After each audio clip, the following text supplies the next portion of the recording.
And we're back. Whoa, it's been so long. A week, about. Yeah, I think so.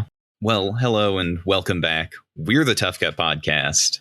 Well, 2/3 of it. Most of it. I'm Matthew. I'm Alex. Yes. And Jake is not here due to Hurricane Ida. Jake is currently a little displaced, but he's safe and well. And we encourage all of you, if you have the means, to donate to Ida relief charities. We have links to them on our social media. Follow us on at Tough Cut Pod on Twitter and Instagram, and you can find some of those links there. Yeah. They're a huge curated list of really, really good resources pulled together by people from the affected regions. So, I'm sure they will appreciate any and all help. And hopefully sooner rather than later, we can get back to regularly scheduled programming with all three members of the Tough Cut. But until then, Matt and I will be coming at you with some interesting bonus episodes that we're kind of coming up with on the spot. Our first one is going to be a little preamble into our team up bracket. Matt, do you want to tell our audience what we're doing today? Yeah. So our next upcoming bracket is a team up bracket. Groups of unwitting, unlikely, or maybe likely friends come together to bring the team and take down whatever antagonist is in their way. Bring the team, do the thing. Exactly. However, we feel that's a little stale. Universes are created with these teams in mind. So instead, we decided, what about unlikely pairings from different universes coming together? And you can't get more unlikely than what we're doing, because Matt and I each picked a movie without letting the other person know what movie we're doing. And so each of us is the expert in one of these movies. And we're just going to have to use our grubby little paws to mash these movies together. Yeah. So I can start. Go for it. The movie that I picked was Osmosis Jones. Oh, released in 2001. Directed by Bobby and Peter Farrelly. This follows a white blood cell who's a detective, a cop, trying to stop a virus from killing Bill Murray. I feel like it's a good movie for this concept because we can literally just mash Osmosis Jones inside the body of whoever is our lead. Mm-hmm. And it also just opens the door for a lot of bodily humor. And that's always pretty funny. So, Matt, what movie did you pick? Jesus Christ. Well, I came ready with two, prepared to flex myself into whatever position I needed based on what you picked. And I think, unfortunately, I have no idea which of these is better. So I might just cop out and say both, and we'll see what happens from there. Okay. see what you think may fit better here. So the first one, we've got the squad of kids known only by one name, the Goonies. They are plucky. They're problem solvers, ready to take on whatever comes their way. Alternatively, on the other hand, we've got the Olympic Coven from the Twilight movies, that being the Cullen family. Oh my God. Yeah. So I don't know. Okay, so here's my dilemma, Matt. Go for it. Here's my dilemma. I recently watched all of the Twilight movies, and they're awful and would be very fun to talk about, but I don't know how to connect them to Osmosis Jones. Exactly. Alternatively, I've never seen the Goonies, which makes it a very interesting idea, but also possibly disastrous. So, alternative, make it fit a little bit better. We take the foundational pieces of the Olympic Coven, that being Carlisle and Edward, and we do a little bit of alternate history fixing here. Non-vampire Edward before this his is turn. A prequel. This is a prequel to Twilight. So Carlisle still vampire. Edward not vampire. Edward not vampire Osmosis yet. Jones maybe not vampire yet. Maybe it happens during our plot for this team up movie we're making. I think we're already in it. This is it. This is it now. This is a Twilight prequel where Carlisle teams up with Osmosis Jones. Okay. Okay. Now, in the spirit of getting ourselves kicked off, we decided, hey, it might be hard to just mash two movies together and we don't really know what's going on. We don't know what the other movie's going to be. So we decided we were going to use an online villain generator to spur some ideas to get us started. And this way we can fit the plot. Now, we actually have more of a plot than I expected going into this. So we might have to mold our villains. But I think what we're really doing here... Just getting a high-level concept. High-level concept. Why'd the villain make Edward sick? And what did the villain hope to gain from it? So we know what Osmosis Jones and Carlisle are really stopping. Yeah. Yeah. So we're using generatorfun.com/evil-villain-generator for any of you who want to play along at home. Only the best sources here at the Tough Cut. So, okay. All of the villains are given a name, an evil plot, and a cause of death, which is convenient for us. It seems this generator just has a list of words that it mashes together. It plays a lot with the world's supply of a variety of things. So I'll give you this first one. The villain is Count Ottfried Rausenhoff. His evil plot is to steal Russia. And the cause of death is torn apart by ballerinas. I don't know. I think we could mash this in. Maybe Edward holds the key to Russia and Rausenhoff is one of my concerns. Early 1900s Chicago, where Edward was turned. Presumably he was living in Chicago. Twilight? Do you have the details of what we're given? Details. Okay. I have the details. How does one young Edward Anthony Mason get to Russia? Is this a high-minded plot? Like, is this a world-saving romp? I've never seen Osmosis Jones, so I can't. It seems like he saves a guy from getting sick. Jones? No, I haven't. It's pretty good. So that seems like a very formidable foe, but I think all of these evil villains we generate will be highly formidable. Yeah. These. It seems like okay. I'm gonna read some of the evil plots. Possess the world's supply of pets, steal all nuclear warheads, steal the world's supply of sofas, destroy the world's supply of beer, possess the world's oxygen supply. So he just wants to own all the oxygen. Hey, capitalism. That could be a good. I don't know how it fits necessarily with Osmosis Jones and Edward, but destroy Japan. I like the idea. Which, given the timeline. Wow. May have changed the course of history as we know it. True. 1918 and coming up in the First World War and, not long to the second one. Yeah. Steal the moon. Was the oxygen Mr. Steal the moon. Josie Conring. Steal the moon. I think we can do something with that. We can work with that. Maybe it's something about werewolves too. There could be werewolves. Can Osmosis Jones, is he just small all the time or can he change size? Well, is he always inside your body or can he come out? He can come out of the body, but he's always a tiny cell. Like he is just a white blood cell. But he has a cool jacket and a goatee and also a gun. Huh.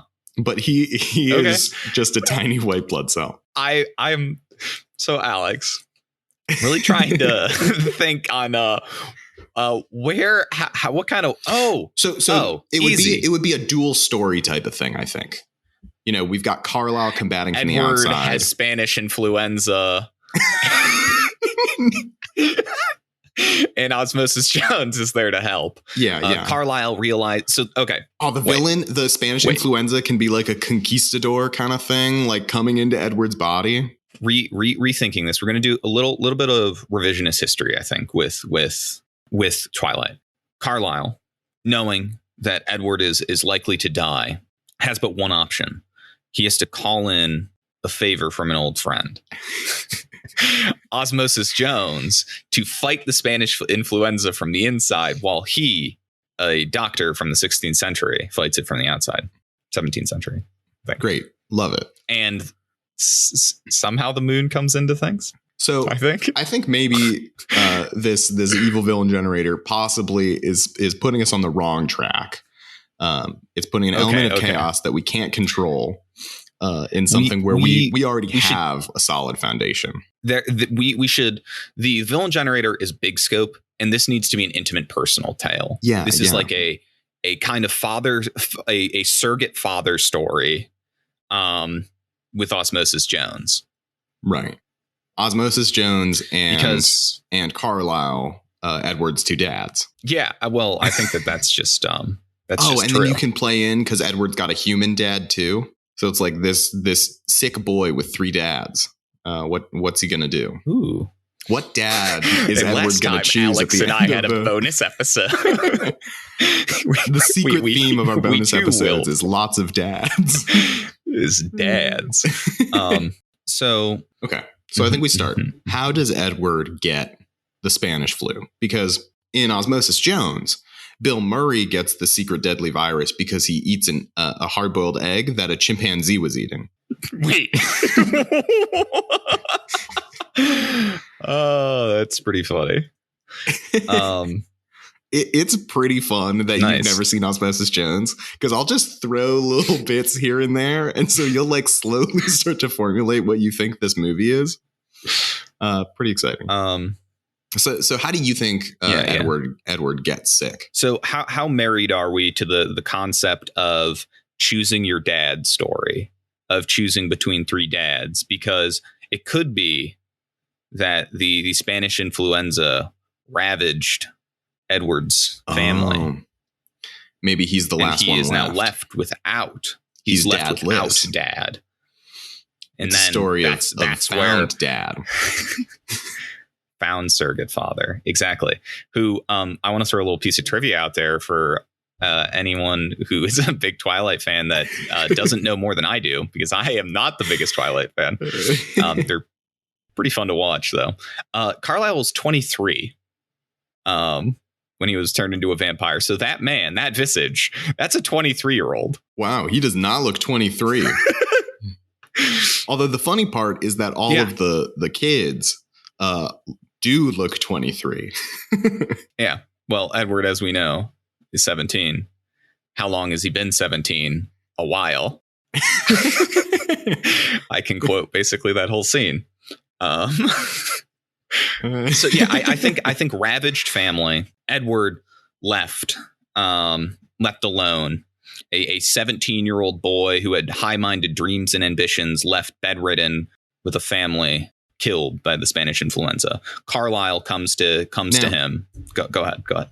Yeah, how does Carlisle find Edward? You know, because if it's the Spanish flu, plenty of people sick, plenty of people dying. What brings Carlisle specifically to Edward? Is it the fact that his whole family is gone? He's all alone? So I think we've got two options. You know, what if there's a scene, Edward is sick, but his whole family's dead, so he's out in the street trying to get food for himself, trying to fend for himself. He, is rummaging through trash cans, goes into a back alley, and wouldn't you know it, there's an egg. There's some guys there, and they start. There's an egg, and Edward's gonna eat the egg, and Carlisle slaps it out of his hands, like, no, that's bad. That's bad egg. Come with me. Yeah, that egg. And Carlisle takes him under his wing. The egg would have turned Edward into Bill Murray. It would have been a very different Twilight if Edward was played by Bill Murray. It would have been a whole thing. That would have been pretty fun. Yeah, and then just after that, you see the camera still in the alley. A vampire. and a chimpanzee, presumably used in some kind of experimentation before there was proper ethical review, swings down from the Chicago rooftops, grabs the egg and runs off, and then it pans up and you see the same hospital that, I don't know, Bill Murray ends up in Osmosis Jones. Wow. So he does end up in a hospital. And I don't know if you pulled that out of your ass or if that was just... I figured if he has white blood cell guy and he's really sick that he's probably in a hospital. Is Osmosis Jones very end?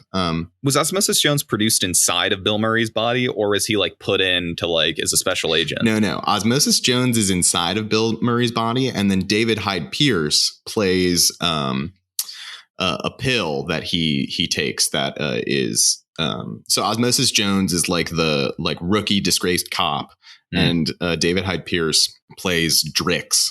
And he's like a by the books, recent academy graduate pill.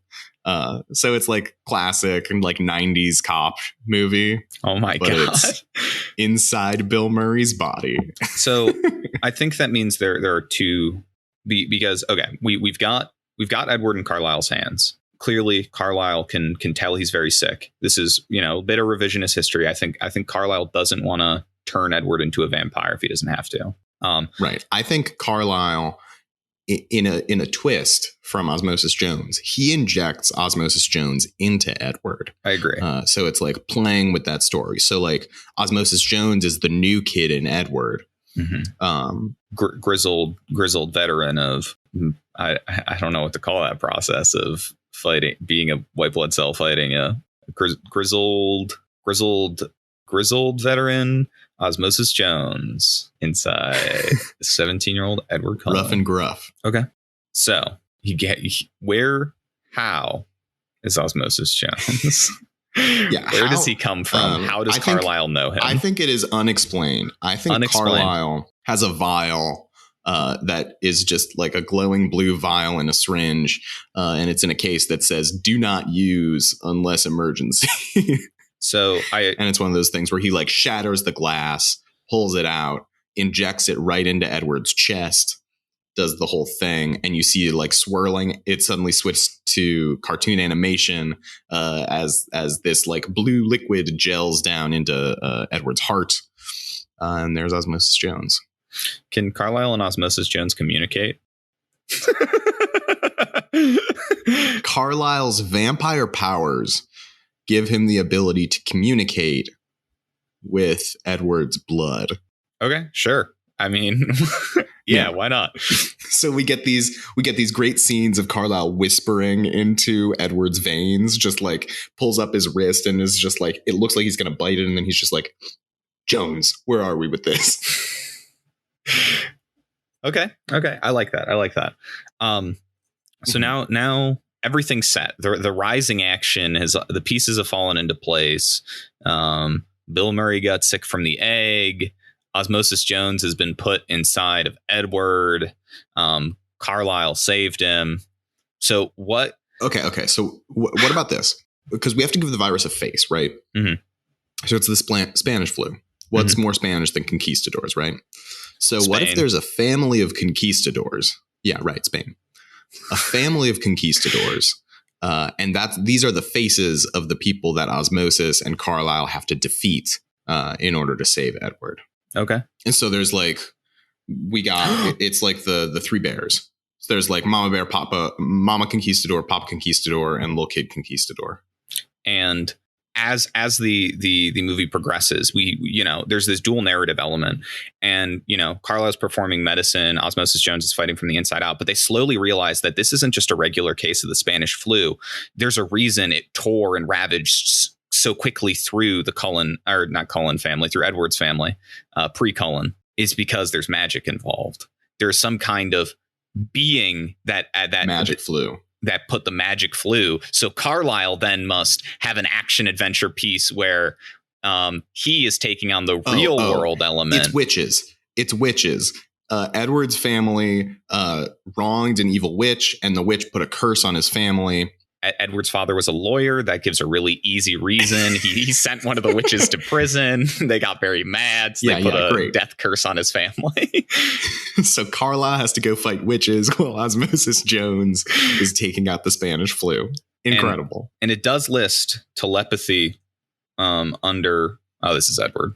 I'm fucking stupid. Cut that out. Wait, yeah. Go into some more of the vampire powers. What powers does Carlisle have? Because I remember, like, they all have their own power, but I don't remember Carlisle having a specific power. Is it just knowledge of medicine? Not every vampire has a super special power, I'm pretty sure. Wow. So Carlisle really got the short end of the stick, huh? My understanding, I want to pull this up on the Twilight fandom wiki. Because I read this a little while ago, because I just think so much of it is so funny. One of his abilities, he's got his vampire abilities. Which one is it? Is this Edward? This is Carlisle. Okay. They just list basic vampire abilities, and then they list something else as like, this is the chief thing Carlisle is capable of doing that make him special. And it just says exceptional self-control, which I think is so funny. Hey, that's true. Yeah, he turned a lot of people. Point. He didn't drink all their blood and kill them. Yeah, that's true. That's true. I think too, something we have to keep in mind as we weave this narrative. What about what Osmosis Jones does inside of Edward leads to the production of his incredible powers? Because I think this movie has to, it's a prequel to Twilight, right? So it has to end with Carlisle turning him into a vampire. So what about what Osmosis Jones does leads to like his special vampire powers? And that's something we can keep in mind as we go forward. Okay. Yeah. What are Edward's powers? He is not telekinesis. It's telepathy. Telepathic. Okay. Yeah. He can read all those minds, but he can't read Bella's because she's so special. Her vampire power manifests when she's human. Yeah. Which is so fucking stupid. Oh God, what a dumb. I love those movies. It's not so like funny. Edward as a human being could read minds. Like, why it's so stupid? Did you watch the last one, Breaking Dawn Part 2? Mm-hmm. Yeah, I've seen it. I've seen all of them. Honestly, the like twist ending during that fight is definitely the best thing in the series, and possibly one of the best twists I've ever seen. So I saw Breaking Dawn Part 2 before Part 1, but I already, basically puts itself together, whatever. You figure it out pretty fast, like what happened in the first part. They got married, whatever. I don't know if we're spoiling Twilight now, but we might. I do think it's a little bit of a change. Oh yeah, spoiler warnings for Twilight, all Twilights and Osmosis Jones. It's so funny in my mind that you went from like whatever the third movie is straight to Breaking Dawn Part 2, because all of a sudden she's a vampire. Taylor Lautner is in love with their daughter. You figure the fucking math out pretty fast. Like, I am not joking. You figure it out pretty quick. You're like, okay, she got turned. They got married. They had a baby. Baby's half human. Jacob's in love with it. Like, it's not that much happens in Breaking Dawn Part 1. Like, a lot of plot things happen, but like it doesn't. And then when I watch Breaking Dawn Part 1, they dedicate like an hour to a wedding. They like posture about the werewolves fighting with the Cullens for a while, and then they have the baby. On. Is Breaking Dawn Part 1 just The Godfather? An hour-long wedding scene talking about like turf wars. Yeah, probably inspired by it. Stephanie Meyer is such a corrupt genius. Vampire government. Which crazy. Carlisle was once part of the Volturi. I know. Which is so cool. I saw that part in the movie. Yeah, you watched all the movies recently. I think that's so cool. And I think, okay, this is last little thing on just Twilight before we get back to the plot we're pitching. I think it's so crazy that it seems like particularly Edward and Carlisle have so much more interesting stuff happen outside of the movies. Like, Carlisle had this whole like several 100-year-long life. He's part of the Volturi. He's like saving lives across the world as a vampire doctor. That sounds fucking sweet. And then you've got Edward who like dying, gets turned into a vampire, and then decides to, exercise his hunt and death on like serial killers and rapists. That sounds like a fucking sweet revenge film. Like, yeah, I want to see that. But instead we get super cool Bella Swan. And teenage angst. He's been 17 Lots for of a while. Angst. The like 2 hours of the second movie when she's just like upset staring at a wall. The fact that they've only been dating for like a couple of months and Edward runs away and is gonna kill himself And they literally they've been dating for a few okay, Matt, he is 17. That is true. Romeo and Juliet, they did both. They ended up both dead, and they're spoilers for Romeo and Juliet. Romeo and Juliet. Okay. So where were we in this story? Carlisle's fighting witches. Yeah. Well, you were asking, something needs to bring about Edward's special power. Right. So part of the fight between Osmosis Jones and the Conquistadors, I feel like, has to be in the brain. Which there's this really cool, I can imagine the goofy animated scene where they're like hiding behind the creases in his brain, shooting at each other. It just so that actually doesn't like, happen. So in Osmosis Jones, inside Bill Murray's body, Bill Murray plays a character named Frank. And so inside his body is called the City of Frank. And so it's like an urban sprawl where you'll have like his brain is like the town hall, and that's where the mayor works. So it's essentially, there's just city and city. So that's just it's dual storytelling, just like Godfather Part 2. Right. Exactly. Osmosis Jones is just the Godfather Part 2. But I think so. The villain, I don't know how the Spanish flu works, but the villain in Osmosis Jones made itself look like the common cold, and then it took part of his DNA and tried to run away. And that's how the villain virus did Bill Murray I think wrong. This death curse, this looks like the Spanish flu, so we know it's deadly. But then they have a secret agenda of they wanted to kill everyone and then take control of Edward as like a puppet, like a magic puppet. Yeah. I like that. So the virus looks like they're conquistadors, but it's actually black magic. Yes, exactly. And so there's this sweet thing where he's already super, super sick. So Osmosis Jones gets into Edward's body, and his city, it's become like a totalitarian, like fascist state where they're like slowly destroying and rebuilding it in the image of the puppet they're trying to create. So there's, like this, so Osmosis Jones needs to lead an uprising within Edward's body. I was imagining almost kind of like an Escape from New York kind of thing. Oh, that's pretty fun. He gets in, and then all of a sudden it's like, oh shit, I can't save this guy. I just need to get out. And then it builds up to some kind of heroic sacrifice. But Edward's body is still, maybe Osmosis Jones sacrifices himself to like destroy the last of the creatures inside of Edward. So he won't turn into a puppet, but he's still going to die. And that's when Carlisle saves him. Carlisle turns him. Yeah. And there's this like really heartfelt conversing between Carlisle and Osmosis Jones of like, this is what has to happen. And that's why Carlisle turns him to save him, is because Osmosis Jones gets, kind of to drift inside of Edward. Osmosis Jones can live on within Edward as a vampire. That's why he has the telepathy. Oh, because here's how Osmosis Jones saves Edward from the fake conquistadors. They're fighting in the brain. The conquistador is trying to pull the switch, turn Edward into the puppet that they've created. Osmosis Jones is fighting him. The only way that Osmosis Jones can stop the conquistador is by pulling the Harry Potter, let's finish this how we started it together, throw themselves off the ledge, hit straight into the nervous system. Spoilers for Harry Potter, Deathly Hallows Part 2. They land in the nervous system, get electrocuted, and Osmosis Jones, the conquistador, melts away, but Osmosis Jones lasts just long enough for his mind to meld with Edward's, and that's where the telepathy comes in. Hell yeah! And so, maybe there's what this. Is Carlisle? Yeah, go ahead. Go.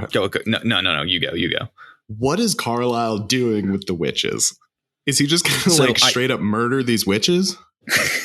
I think that, so you have this dual story setup where the rising action is building up to Osmosis Jones being in the coming into the body. Then you have this turning point where Osmosis Jones realizes, hey, this isn't just a body on the brink of destruction. There's something else happening here. They come to realize that there's this death curse put on them, that there's magic involved, of which Carlisle's story switches from like a like he's, this kind of secondary role to Osmosis Jones in that first piece. It switches his story to like a investigative thriller where he's tracking down these witches as they are tearing their way through Chicago. So there's like this. Do you think the witches have other victims? And he has to like do the detective work of like, what connects all these people? And then he realizes it was Edward's father was their lawyer. It was all the characters who were involved in one court case. And it was the jury members, and then Edward's father was the lawyer. Yes, it was the like the jury, maybe some of the witnesses. They were all people that contributed to the sentencing of one of the members of the witches' coven. And thus they're exacting their revenge across it. Huh. Yeah. Heck yeah. Oh, and then Edward's dad being a lawyer, and like the witches like trying to like get revenge on the people who were like doing justice is what drives him then to like go on the killing spree of like killing criminals and like, doing that stuff. Because he's my father did the law, and now I will take the law into my own two hands. My father did the law. Yeah. Heck yeah. Hell yeah. Vigilante Edward. I like this. I think that there are great bones here. Yeah. Yeah. What else? I mean, we've basically got it. I know we're only 30 minutes in, but I mean, this seems like it's really coming together. And checks the boxes. Unlikely so team. Of course up. It ends. Go ahead. Of course it ends with Carlisle turning Edward in a last-ditch sacrifice to save Osmosis Jones. Mm-hmm. Do we think this is setting up a series? It's called Twilight. Like, I guess not the Twilight so this series. is a prequel. Do we think this is setting trilogy? Up right. So what do you think that next movie is? I mean, it's got the bones already of Edward solving crimes, eating criminals, but maybe. So there are, I think, two major plot points to hit here, because if this is going to prequel up to Twilight, at some point in that period, I don't remember exactly when Esme was turned, but presumably that's gonna happen only a couple. So I think that's one of the major events here. Esme gets turned. Then you also have, again, revisionist history. We're filling in the gaps and writing something better than Stephanie Meyer ever could. And so I think you have that. And then maybe Carlisle, Edward took the viciousness Carlisle displayed against the witches as like a go ahead of like, I can too exact justice where it's necessary. And Carlisle's like, no, you've been misguided. So there's this pulling him back to the righteous path of there are other ways we can bring about good in the world. Look at me. I'm a vampire doctor. He's like the wise teacher, wise teacher and vampire doctor. And then Edward is just a 17-year-old vampire filled with rage, wants to enact revenge on the world, doing what he thinks is right and good. Who he thinks he is, but he doesn't know. And presumably, I googled Twilight history to try and get a better idea of the timeline. So, of course, the history of Twilight, the book series, blah blah blah. The second thing Google gave me was people also ask, and then it listed a couple questions. Okay. The first question: is Twilight a real story? I think so. The real story behind Twilight. Bella invented Edward and all the other characters. Sure. What? Yeah, I guess you can make up whatever Thus, you want. A vampire could drink her blood and solve her health needs, while a vampire could solve her emotional needs because Bella is so alone. What the heck? What the hell am I reading? People's fan theories about Twilight and how Stephanie Meyer is a better writer than everyone thinks. Harry Potter vs. Twilight! ! The true story behind Twilight. What is this? I don't know, man. The real story behind Twilight. The references to how she's so pale, her irregular heartbeat, and all the weird stuff about her breathing were all hints to the truth. Bella is a sickly, lonely girl trapped in a hospital. To keep herself occupied, she invented a fictional world with a perfect boyfriend and lots of friends. Edward is a vampire because Bella has a condition called polycythemia vera. It's a disease that causes the victim to create too many red blood cells. Her last thought is of her perfect fake boyfriend. Mind blown. Wow. I don't know what Harry Potter has to do with this. I don't know, but that is a can of worms I don't really want to open. So something alarming. Carlisle met Esme when she was 16. Okay. Honestly, you're going to have to remind me. Which one is Esme? Is that his wife? That's his wife. Or is that one of the daughters? That's his wife. She's the second one turned in the coven, the Olympic coven. Okay. He met her when she was 16 and then later goes on to make her his vampire fake mommy wife to all his kids, all his vampire kids. It's just, I don't know, man. That's strange. It's a little creepy. Yeah, it's a very creepy. So we won't include that in our movie. Revisionist history. He never treated her when she was 16. This is just revisionist history. She's just 23, just like him. Well, she was turned when she was older, but they met, right, and then meet again later. Yeah, we're just gonna ignore. We're gonna ignore that part. We push past that because that's, I don't know, kind of weird. What a weird thing to include. Like, why even put that in there? I couldn't tell you. I don't know. I don't know why it was included in the novels. I don't think it really serves a purpose, it seems. Well, Esme never forgot the kind doctor with whom she had gotten along with so well. So it explains why she likes him when she's a vampire, I guess. Yeah, I guess so. Which you could just write some genuine romantic chemistry alternatively. No, impossible.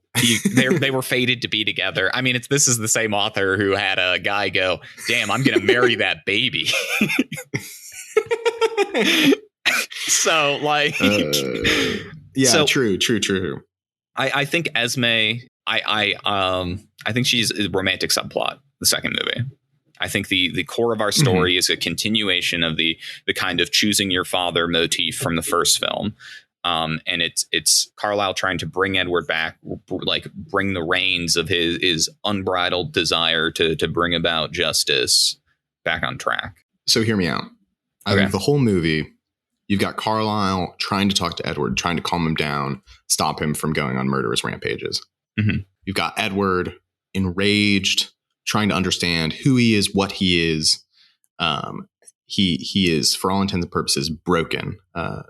Throughout the movie, Edward, you hear his conscience, and it says, you don't have to do this. You can help people. You can be kind, be good. And Edward interprets that as kill the criminals. Mm-hmm. But at the end of the movie, it's revealed that this voice that Edward has been hearing is Osmosis Jones, still alive, still kicking in Edward's brain. And this leads us into the conclusion to the actual Twilight movies. The conclusion to the trilogy, where Osmosis Jones is still in Edward, but becomes infected. And Osmosis Jones is trying to turn Edward into a puppet so he can take control. And Carlisle has to destroy his once best friend. Wow, that would be heartbreaking. What is Osmosis Jones's motivation, though? Maybe when I think Osmosis Jones is split from Osmosis Jones saves Edward in the second movie by splitting off from his brain and removing the murderous part from Edward that caused him so much pain. So Edward is now good, fine, happy person, but Osmosis Jones is there and he's got Edward's sickness inside. And it's the last remnants of the dark magic from when he destroyed the last of the conquistadors. It like splattered and mixed into his own being. Exactly. Nice. Okay. And then the third movie, they got to kill Osmosis Jones, and it's heartbreaking. But there's this like final climactic moment where Well, here's a clarification. Do we think they kill him from the outside, or do we think we make Carlisle tiny and put him inside? It's got to be tiny Carlisle. It's got to be tiny Carlisle. Yeah, Osmosis. So it's like there's another vampire character. There's another vampire child that they have that they don't talk about in Twilight at all, and their power is they can grow and shrink things. Yeah. And then over the course of the movie, after it's too much stress bringing Carlisle back to normal size, and that vampire dies, unfortunately. But they exist for this movie. It's the craziest thing. They also had a secondary power that erases everyone's memory of their existence. So when they died, they left only happy memories of their absence. We have. And what was their name? Bella. Whoa, that's future telling. That's why Edward has such a strong connection to Bella. Or it's because it's Beauregard, the male Bella Swan, and the gender swapped version that Stephanie Meyer wrote to cash in on some easy money. Beauregard Goose. Okay, so you have this flipping of the first film where it's Osmosis in, Carlisle out. Now you have Osmosis trying to come out, take over Edward, and Carlisle going in. So there's this cool, return to kind of the parallel stories piece, as Edward is becoming increasingly like agitated, irritable, and kind of despondent, and Carlisle is rip roaring his way through the new version of Edward's in Body City, through Edward's vampire bloodstream. Ooh, which is a totally different kind of like cool thing, cool city. Heck yeah. So they had like fascist dictatorship in the first one's body as it was being taken over by the witches. What's going on here? It's a cool vampire city. What is it, like grungy vampire LA? Yeah, that sounds right. Just lots of traffic. Well, I mean, no one's got anywhere to be because they live forever. Oh, so they can sit in traffic. Okay, here's a question.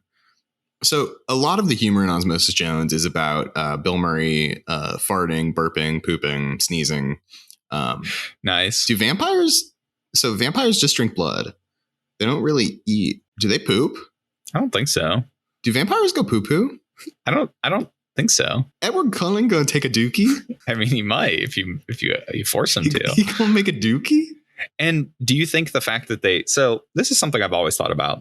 They die, they maintain their, I don't know, their skin becomes cold because blood's not circulated, it's not staying warm, it's your dead body. You think because frequently when your body dies, your muscles release, dead people will poop themselves. Do vampires poop themselves when they get turned? I think if they die, they poop themselves. But if they get turned, their body starts to poop, and then once they're turned, it like scoops it back up. So it like it's like I'm a vampire now. Nothing's coming out of me. So it's like like sucks it back in. Nice. What are we going to call this trilogy? So the Twilight movies, of course, go through the moon phases. Okay, it's sunset, then it's nighttime, and then there's the moon is eclipsed, and then it's the next day, the sunrise. Uh-huh. So then should this be, it's a prequel, so it has to lead up to Twilight. So is it like, okay, it's morning and then lunchtime. The one where he's eating people is lunchtime. And then the last one it's like evening, so it's time to be put to sleep, and they're killing Osmosis Jones. So they're putting him laying him to rest. I was going to say just desserts because it's like revenge. That works too, but I think Carlisle feels bad about what he has to do because he was once his friend, and then like the good part of Osmosis Jones that is still inside of him is like tearfully like, do it, you have to kill me, Carlisle, or I'm going to kill our son. And when he says our son, Carlisle realizes what relationship they had with Edward. A tale of two dads. And has to put him down. Yeah, Edward. Wow, that's a joke. That's a dumb joke. We could cut that out. I don't know, man. Okay. Wow. Wait, so what is it? What's the first one going to be? So I think that I think there's like a waking up. It's like maybe this is like it's sleep rather than the day. So it's like waking up. You have the birth of this new relationship. Edward coming into vampirism, Carlisle trying everything he can to not have to do that. So what if it's just called Rise? Because then it's like sunrise, but also just like rising out of the grave. Like I think there's a lot of good. That's a lot of good. So Rise.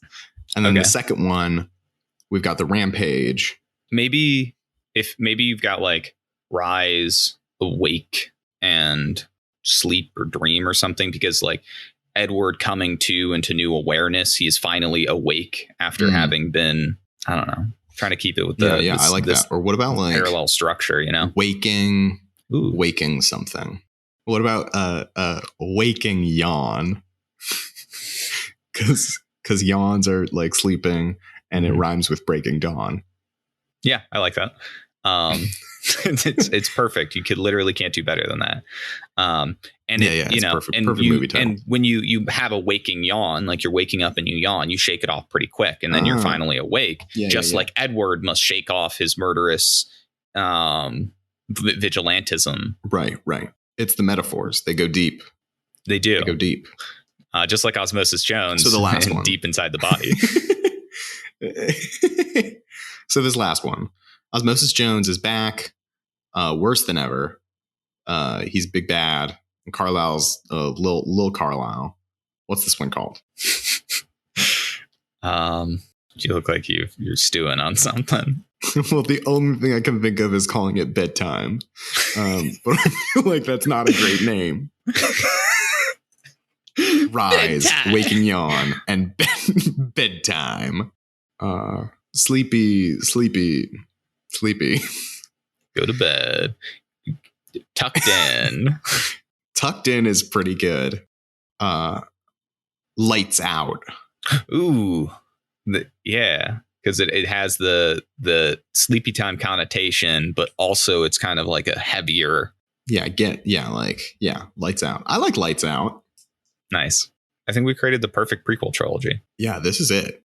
All right, audience, stay tuned for us to produce our Twilight prequel trilogy, Rise, Waking Yawn, and Lights Out. They'll be coming to your eyes and ear holes eventually. As soon as we get the rights to all of the Twilight movies. So stay tuned, folks. The exclusive prequel rights. Yeah, I guess that's it. We don't know when Jake will be back. We don't know what our next bonus episode will be, but there probably will be an episode next week. So stay tuned. Stick with us. If you're enjoying these ramshackle bonus content with Alex and Matthew, let us know. And if you have something you want to see from us, please let us know. We need ideas. Send it our way on social media at ToughCutPod, Instagram, Twitter. We have a letterbox that we posted a bunch of reviews on recently. Yeah. Thanks so much for listening, guys. Please consider, if you have the means, donating to Ida Relief. You can find information for that on our social media as well. If you've been personally affected by the storm in any of its forms, stay strong. We wish you well. Hope you are safe. With that, we will hopefully see you next week. It feels weird to tell a joke to end this with. Yeah. We hope we see you next week, and we hope you enjoyed listening. We're the Tough Cut Podcast. Bye. Bye. Oh, I'm gonna yarf Osmosis. No! Is that anything? I don't know.